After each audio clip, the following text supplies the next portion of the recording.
देखिए बताया ना मैंने आपको, एप्स्टीन मानसिकता वाला अमित शाह जी और मोदी जी का जो गैंग है ना, उसके तीसरे एक महत्वपूर्ण मेंबर हैं जेपी नड्डा साहब जो हेल्थ मिनिस्टर हैं, कि अगर बच्चों के इलाज में कोई गड़बड़ हो गई तो जेल जाएंगे, डॉक्टर्स बचेंगे नहीं। पुलिस की नौकरी में तो चला गया, लेकिन भारत के संविधान और कानून के बाहर जाके कोई बात कह रहा हो वो अपराधी हो जाता है, पुलिस वाला या सरकारी अधिकारी नहीं रह जाता। अभी जब क्रेडिट सारा सामने आ जाएगा, पिटाई सबकी होनी है, जो भारत का संविधान तोड़ेगा आज नहीं तो कल, इलाज सबका होना है।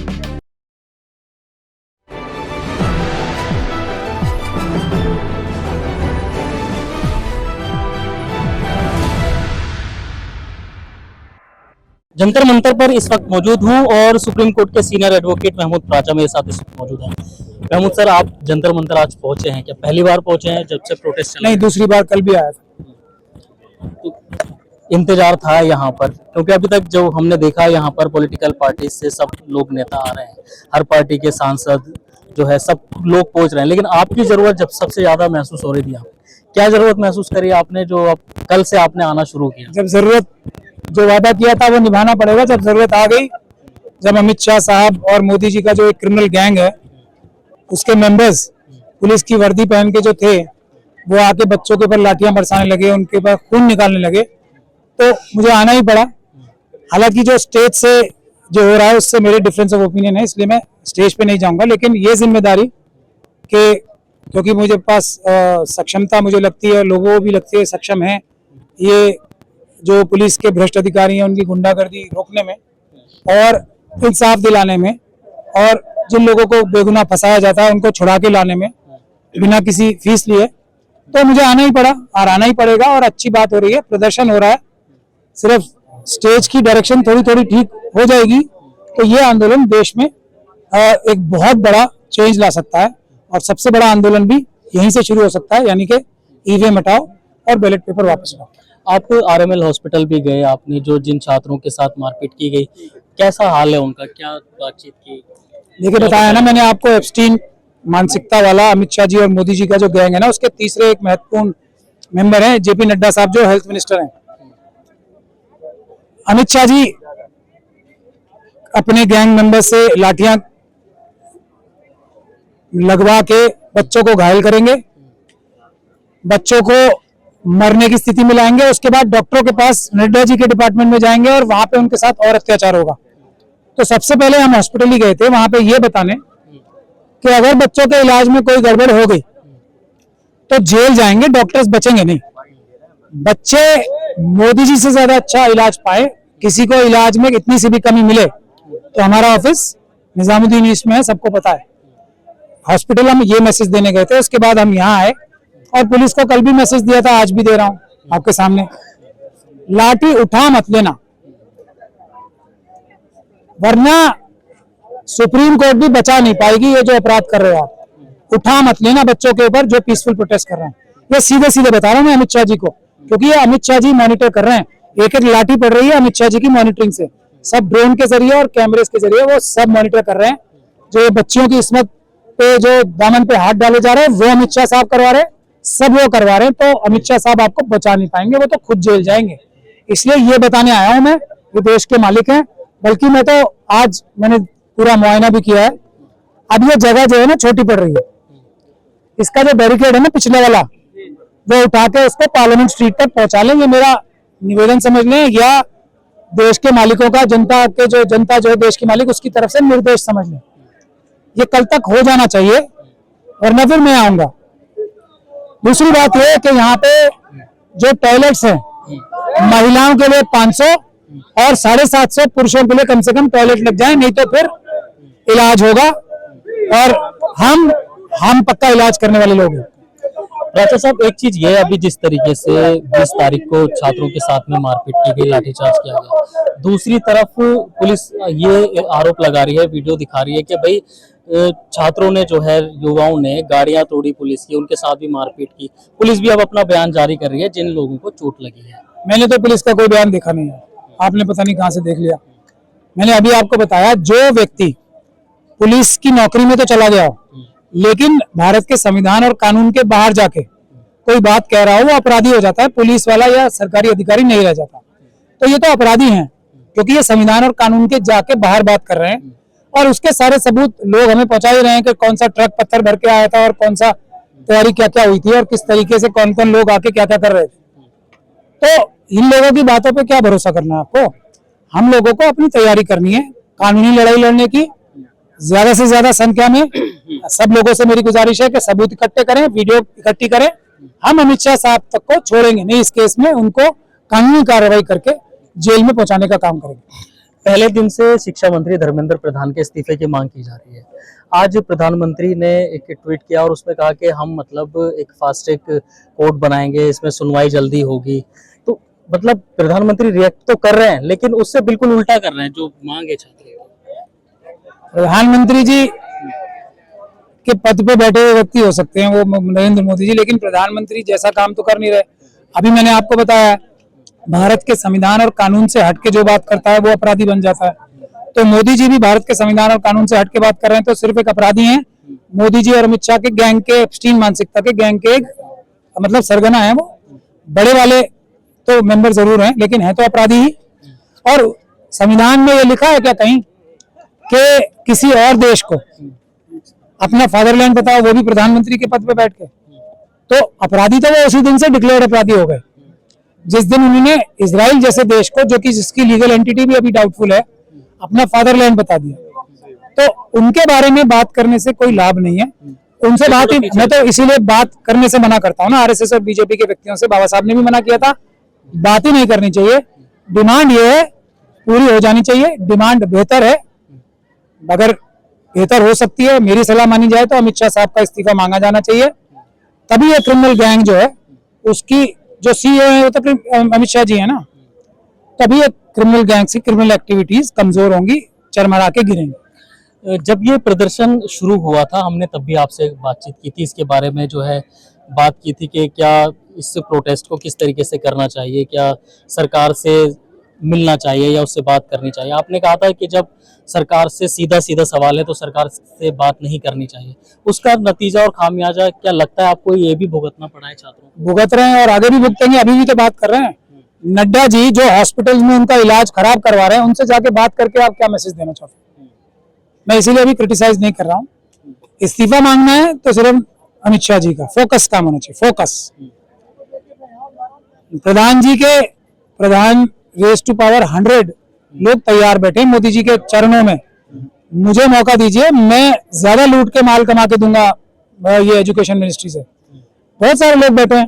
प्रधान जी का इस्तीफे से कुछ बदलने वाला नहीं है। प्रधान जी प्रॉब्लम नहीं है, मोदी जी प्रॉब्लम है, अमित शाह जी प्रॉब्लम है। प्रधान जी की तो हैसियत नहीं है ना कुछ, वो क्या कर सकते हैं बेचारे। वो अगर देख के साइन भी करने की हिम्मत जुटा पाए तो मैं उन्हें बहुत बड़ा, वो तो मंत्रालय से हट जाएंगे जिस दिन वो देख के साइन करने लगेंगे फाइलों पे। हर जगह मोदी जी और अमित शाह जी का ओएसडी बैठा है, किसी मंत्री की कोई वैल्यू नहीं है।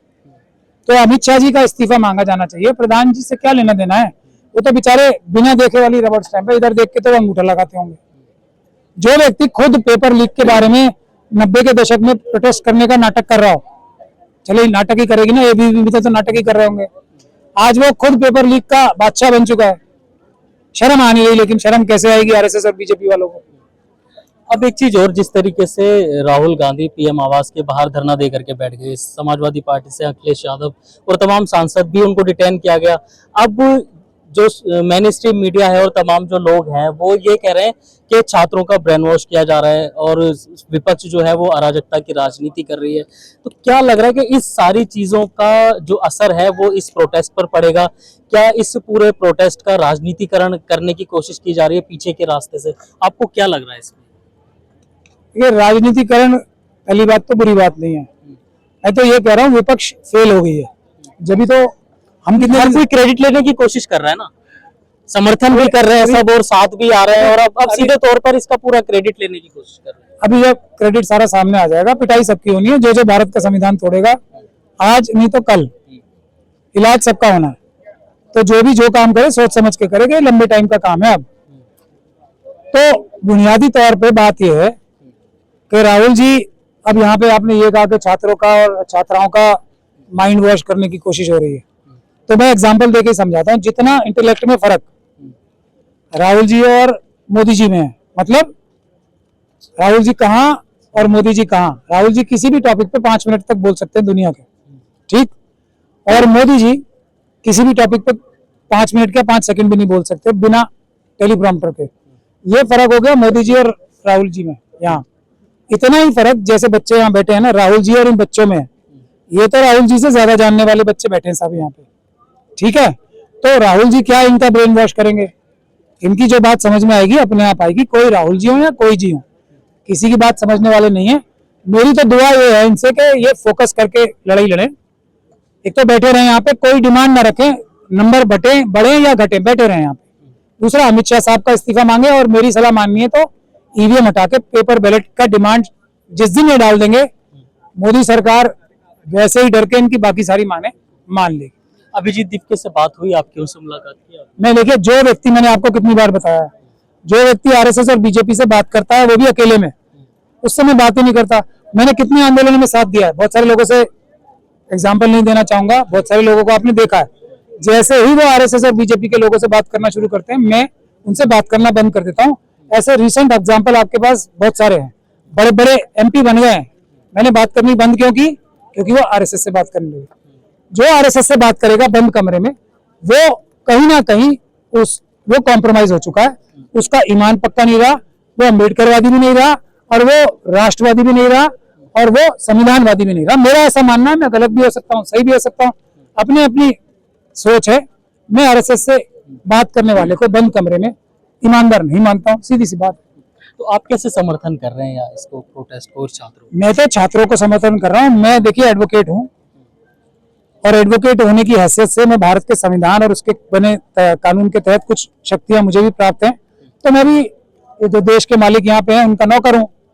तो नौकर अपनी ड्यूटी निभाने आया है, इनको सुरक्षा कवच बनने, इनको पुलिस के जो भ्रष्ट अधिकारी हैं और जो क्रिमिनल्स हैं, अमित शाह साहब के गैंग के मेंबर्स, वो इनके ऊपर जुल्म ज्यादती ना कर सके, उसके बीच में मैं ढाल बन के खड़ा होना अपना फर्ज समझता हूँ।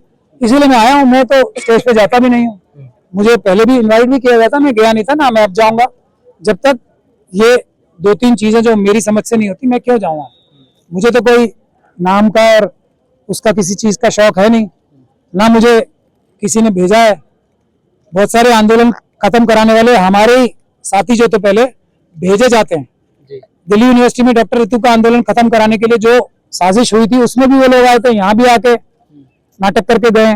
तो वो सब नाटकों का इलाज मैं हूँ। मैं हूं तो कोई नाटककार अब पास नहीं आएगा, इसलिए मैं प्रोटेक्शन के तौर पे हूं, इसलिए मैं नीचे खड़ा हूं। जितने नाटककार, फ्रॉड, मक्कार आने वाले हैं, वो मुझे देख के आगे तो वैसे ही भाग जाएंगे। कैसे रोकेंगे, कैसे पहचानेंगे? मेरी शक्ल ही काफी है ना, मैं जानता नहीं सबको, आएंगे नहीं ना। अब मैं सबकी बहादुरी और बुजदिली सबकी जानता हूँ। कैसे मुझसे हाथ जोड़ जोड़ के बोल रहे थे कि ये आंदोलन बंद कर दो, मुझे सबको पता है। कोई बीमारी का नाटक कर रहा था, कुछ कर रहा था, मुझे सबका पता है।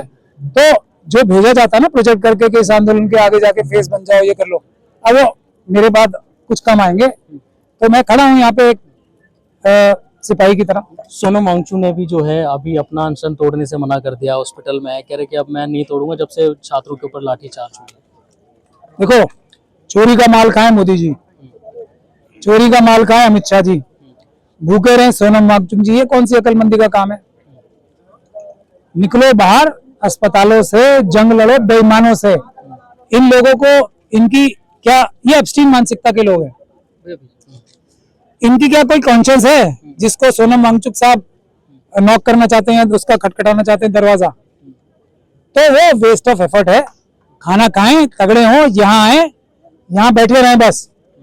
मोदी जी और अमित शाह जी खुद देश छोड़ के भागेंगे, लेकिन उन्हें ढूंढ के वापस लाएंगे, चिंता मत करें, सिर्फ बैठे रहना है यहाँ पे, कुछ नहीं करना। तो क्या भैया एक मिनट यार, क्या वजह मान रहे हैं आप कि लगातार मतलब धर्मेंद्र प्रधान के इस्तीफे की मांग की जा रही थी, अब ये किया जा रहा था कि भाई 20 तारीख के बाद कि अब तो सीधे प्रधानमंत्री का इस्तीफा चाहिए। क्या ये कोई बीच में नाक का मामला है सरकार के साथ में, या कोई और वजह मान रहे हैं? फिर आप नाक, वजह क्या है, नाक क्या लग रही है? एब्स्टीन मानसिकता के लोगों की नाक, आंख, कान, कुछ भी सब हाईजैक होता है। जो ट्रम्प साहब का एक फोन आने पे सरेंडर जिसको बोला जाता है, अब बच्चे तो कौन कौन सा भाग नरेंद्र और क्या क्या बोल रहे हैं, उनसे आप नाक की बात करते हो? मतलब ऐसी बातें इतने पढ़े लिख के बच्चे बात कर रहे हैं, कुछ तो बहुत अपशब्द भी बोल रहे हैं। लेकिन उनकी नफरत जो है ना वो बयान नहीं कर पा रहे हैं किसी और भाषा में। उनको कितना मजबूर कर दिया है। शर्म आएगी मोदी जी को, जो कैमरे के तलाश करते ढूंढते हैं, जो जबरदस्ती गले मिलते हैं, जिनका मजाक हर जगह उड़ता है कि जबरदस्ती जाके चप्पी डालते हैं। ऐसे व्यक्ति से शर्म, हया और कॉन्शियस की उम्मीद करना समझदारी का काम है क्या? अगर शर्म और ना की मोदी जी के पास होती तो वो इजराइल को अपना फादरलैंड बोलते हैं? बताओ आप मुझे। अब एक आखिरी सवाल यही है कि जैसे अब इस इंडिया गठबंधन जो है वो पूरा एक साथ आ रहा है और इस प्रोटेस्ट को समर्थन दे रहा है, क्या कुछ असर होगा इससे, या ये सब कुछ वैसे ही चलता रहेगा जैसा पिछले कई सालों से चल? देखिए, राहुल जी, इंडिया गठबंधन की जितनी पार्टीज हैं, हर लीडर के पास एक आरएसएस का, 2 आरएसएस के, कई आरएसएस के स्लीपर सेल्स हैं। उनके वर्कर्स मजबूत हैं, नेता भी ठीक ठाक ही हैं। ये स्लीपर सेल्स की बीमारी जिस दिन दूर कर लेंगे नेता, उस दिन तो मोदी जी का इलाज करने के लिए देश के मालिकों को सड़कों पर थोड़ी आना पड़ता। तो सबसे पहले, अभी भी मैंने देखा, उस दिन भी एक स्लीपर है आगे और एक स्लीपर सेल पीछे, स्लीपर सेल के आगे स्लीपर सेल और स्लीपर सेल के पीछे स्लीपर सेल। वो है ना गाना, तीतर के 2 आगे तीतर, तीतर के 2 तीतर, और बीच में बेचारे प्रियंका गांधी और राहुल गांधी तीतर ही तीतर भरे हुए थे वहां पे, स्लीपर सेल से स्लीपर सेल। अब उन्होंने एक दिन का करा दिया, सब लोग गाली दे रहे हैं राहुल गांधी जी और प्रियंका गांधी जी को। एक दिन शक्ल दिखा के फोटो खिंचवा के भाग गए। यहाँ बैठे आके, यहाँ बैठना चाहिए ना हौसला बढ़ाने, और स्टेज पे ना जाए। यहाँ बैठे, और उनको इतना अच्छा मौका मिला था, अगर तीतर नहीं होते उनके साथ तो उनको तो अरेस्ट कर लिया था। बाहर क्यों आ गए भाई? इतना अच्छा मौका मिला था, खुद के खुद बाहर आ गए। ये है तीतरों के काम, जो स्लीपर सेल्स हैं। सबके सब आरएसएस के, अभी एक ने राज्यसभा ले लिए दाढ़ी शाड़ी बढ़ा के, सेटिंग करके, वो हेमंत बिस्वा शर्मा के हाथ से दोस्त हैं। अब राहुल जी को ये सब बातें कौन बताए? प्रॉब्लम यहाँ आ रही है, प्रॉब्लम नहीं है मोदी जी, प्रॉब्लम नहीं है, विपक्ष के नेता प्रॉब्लम है, विपक्ष के अंदर जो स्लीपर सेल्स है वो प्रॉब्लम। चलिए, अब एक आखिरी सवाल और, मान लीजिए ये प्रोटेस्ट किसी भी तरीके से पक्ष या विपक्ष या जो सरकार में बैठे लोग हैं किसी भी तरीके से इसको मैनेज करते हैं, खत्म करने की कोशिश करते हैं, जंतर मंतर से हटाने शांतिपूर्ण तरीके से, आगे जो छात्र यहाँ पे किसी उम्मीद से आ रहे हैं उनके पास क्या रास्ता रह जाता है? सिर्फ यहाँ बैठे रहे, किसी भी बात से, किसी भी नेता के कहने से हट गए तो फिर दोबारा ऐसी मेहनत दोबारा करनी पड़ेगी। हटना नहीं है, आराम से बैठे, क्या जल्दी है? 1 महीना 2 महीना आराम से तैयारी करके बैठे। हम लोग इनकी फैसिलिटीज बढ़वाएंगे, इनकी जगह बढ़वाएंगे, सब काम करेंगे। सिर्फ बैठे रहें, डिमांड सब भूल जाएं, बैठ जाएं सिर्फ। मोदी जी तो चोर हैं, वे बस बोलते रहें और बैठे रहें। थोड़ा गालियों का प्रयोग कम करें, ये गुजारिश है। बाकी किसी चीज की आवश्यकता नहीं है, देश सही दिशा में जा रहा है, किसी को कुछ करने की आवश्यकता नहीं है। विपक्ष के नेता भी नौकर हैं, मोदी जी भी नौकर हैं, प्रधानमंत्री भी नौकर होते हैं, Rahul Gandhi ji leader of opposition भी इनके नौकर हैं जो बैठे हैं। नौकरी दोनों ही ठीक से नहीं कर रहे हैं। अगर ठीक से करने लगेंगे तो इनको यहाँ बैठने की जरूरत ही नहीं पड़ेगी, सिर्फ बैठे रहें, बाकी सब काम अपने आप हो जाएगा। अगर मेरे एक्सपीरियंस से कुछ सीखना है तो मेरी यही सलाह है। बहुत बहुत शुक्रिया प्राचा साहब बात करने के लिए। देखिए, किस तरीके से अभी आप लोग प्राचा साहब को सुन रहे थे, इस पूरी बातचीत पर आप अपनी क्या राय रखते हैं कमेंट करके जरूर बताइए। दिल्ली से समाचार प्लस ओटीटी के लिए मैं अब्दुल वाजिद।